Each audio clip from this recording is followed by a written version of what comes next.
Bismillahirrahmanirrahim. Assalamualaikum warahmatullahi wabarakatuh. Perkenalkan, nama saya Siti Sulfahasana dengan NIM 223060011. Saya dari Prodi PGMI Fakultas Ilmu Tarbiyah dan Keguruan Institut Agama Islam Sahid Bogor. Di sini saya akan menjelaskan energi bunyi cahaya listrik, mata kuliah kajian IPA, dosen pengampu yaitu Dr. Hana Lestari MPD. Nah, materi ini ada di kelas 4, 5, dan Bismillahirrahmanirrahim. Assalamualaikum warahmatullahi wabarakatuh. Bahas tentang energi cahaya, listrik, dan bunyi. Kita akan bahas tentang energi. Apa sih itu energi? Nah, energi itu adalah kemampuan untuk melakukan suatu usaha. Jadi, ketika kita akan melakukan usaha, kita membutuhkan energi. Energi itu dapat dihasilkan dari nutrisi atau makanan yang kita makan. Contohnya, di sini ada seorang anak laki-laki yang sedang mendorong meja. Nah, mendorong meja merupakan suatu usaha untuk menggunakan suatu meja. Di mana rumusnya adalah usaha sama dengan biaya dikali dengan usaha satuan nasional.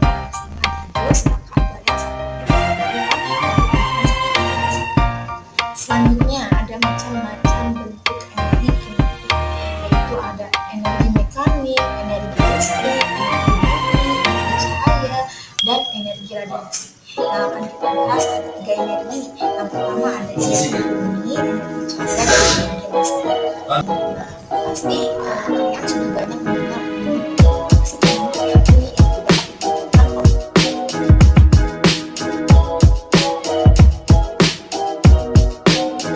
jakun atau yang bisa kita sebut dengan tarik atau pita suara. Ketika kita berbicara, kita pegang leher kita akan menghasilkan getaran ini. Getaran yang dihasilkan oleh pita suara yang akan menghasilkan suara. Contoh lain, contohnya alat musik gendang. Gendang yang dipukul akan bergetar.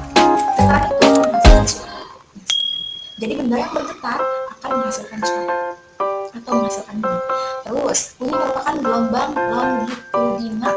Gelombang longitudinal itu adalah gelombang arah lambatnya, arah getarnya sejalan dengan bunyi.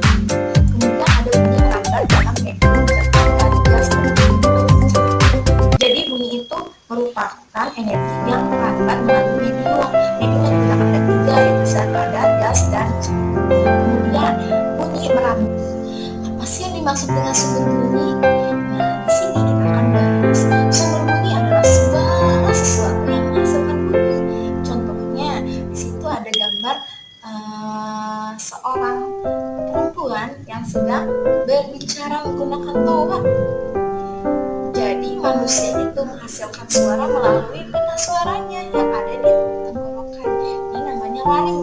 Laring itu bisa disebut dengan pita suara. Ketika kita berbicara, maka dia akan bergetar. Getaran ini yang akan menghasilkan suara.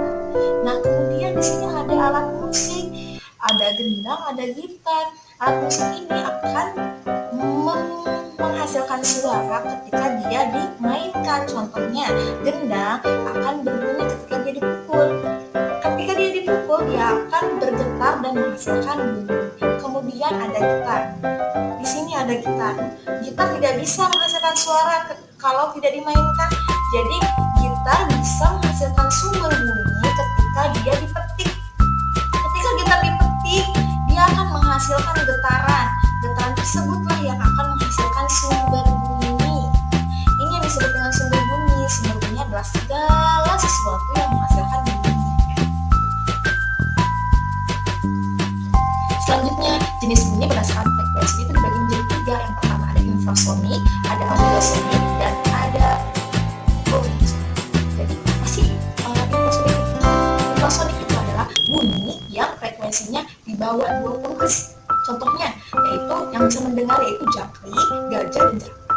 Yang kedua ada audiosonik. Audiosonik itu adalah bunyi yang frekuensinya 20 sampai 20.000 Hz. Yang bisa mendengar yaitu hanya manusia saja. Contoh jenis yang terakhir yaitu yang ketiga ada ultrasonik. Ultrasonik adalah bunyi yang frekuensinya itu di atas 20.000 Hz. Contoh hewan pendengarnya itu ada kelelawar, ada paus, dan lumba-lumba. Selanjutnya syarat-syarat terdengarnya bunyi itu ada 3, yaitu adanya sumber bunyi. Sumber bunyi di sini ada contohnya seperti gendang yang sedang dipukul. Mediumnya yaitu ada tinja, ada zat padat, zat cair atau gas. Alat pendengarannya yaitu alat pendengaran musik atau kuping. Nah, sifat-sifat bunyi itu terbagi menjadi 4, yaitu ada interferensi, difraksi, refleksi, dan refraksi. Apa sih interferensi itu? Interferensi itu adalah gelombang bunyi yang mengalami perpaduan, sedangkan difraksi itu adalah gelombang bunyi yang mengalami pelenturan. Dan refraksi yaitu gelombang bunyi yang mengalami pembiasan. Yang terakhir yaitu gelombang refleksi, yaitu gelombang bunyi yang mengalami pemantulan. Karakteristik bunyi itu dibagi menjadi 4, yaitu ada nada, desah, warna bunyi, serta dentum. Apa sih itu nada? Nada itu adalah bunyi yang frekuensinya teratur, sedangkan desah itu bunyi yang frekuensinya tidak teratur. Nah, selanjutnya ada warna bunyi. Warna bunyi adalah bunyi yang frekuensinya sama tetapi terdengar berbeda. Dan yang terakhir ada dentum. Dentum itu adalah bunyi yang amplitudonya sangat besar dan terdengar mendadak. Nah, yang terakhir yaitu apa saja sih pemanfaatan bunyi dalam kehidupan sehari-hari? Banyak gelombang banyak digunakan dalam bidang teknik. Nah, di sini ada beberapa contoh pemanfaatan nih. Yang pertama ada SG untuk melakukan survei, ada melakukan survei geofisika, dan letak pada logam. Yang keempat melepas kotoran dan flek pada gigi. Dan yang terakhir oseanotropi digunakan untuk mengukur kedalaman laut. Nah, apa saja sih pemanfaatan bunyi dalam kehidupan sehari-hari? Bunyi juga banyak digunakan dalam bidang teknologi. Ada beberapa contoh pemanfaatan bunyi. Yang pertama ada materi yang kedua yaitu tentang energi cahaya. Energi cahaya adalah energi yang berbentuk gelombang elektromagnetik kasat mata. Dia tidak memerlukan medium sebagai media rambatnya. Berbeda halnya dengan energi bunyi, dia memerlukan medium sebagai media rambatnya. Nah, sumber cahaya adalah segala sesuatu yang menghasilkan cahaya. Contohnya matahari, ada api, dan lampu. Nah, matahari sendiri merupakan salah satu sumber cahaya alami. Tidak dapat dibuat. Sedangkan lampu merupakan sumber cahaya. Apalagi selain itu ada lilin, ada lampu neon, ada api unggun, bintang termasuk ke dalam sumber cahaya alami.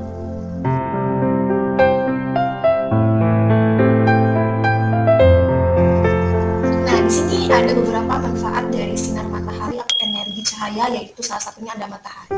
Matahari adalah sumber energi yang paling terbesar, di mana matahari memiliki banyak sekali manfaat. Yang pertama, sebagai sumber energi atau pembangkit listrik. Terus membantu pembentukan vitamin D. Vitamin D itu untuk pembentukan tulang. Maka kita wajib ya berjemur, karena berjemur itu bagus untuk pembentukan tulang. Terus untuk membantu proses fotosintesis, karena proses pembuatan makanan pada tumbuhan itu terjadi daun dibantu oleh sinar matahari. Jadi sinar matahari juga sangat penting dalam proses pembuatan makanan pada tumbuhan atau fotosintesis. Untuk membantu proses pembuatan garam, terus untuk mengeringkan benda yang basah seperti kerupuk, ikan asin, pakaian, dan lain sebagainya. Selanjutnya materi yang ketiga itu tentang energi listrik, di mana energi listrik itu adalah energi yang dihasilkan oleh pergerakan elektron dari satu titik ke titik lainnya. Di mana listrik bisa disalurkan? Nah, jadi ada beberapa benda tertentu yang bisa menghasilkan panas.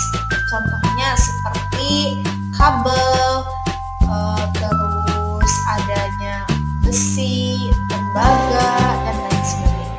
Konduktor adalah benda atau bahan yang mampu mengantarkan panas. Isolator adalah kebalikan dari induktor. Jadi isolator itu tidak mampu menyalurkan panas dan tidak mampu dialiri listrik, atau bisa disebut juga dengan penghambat aliran listrik. Oke, di sini ada manfaat energi listrik.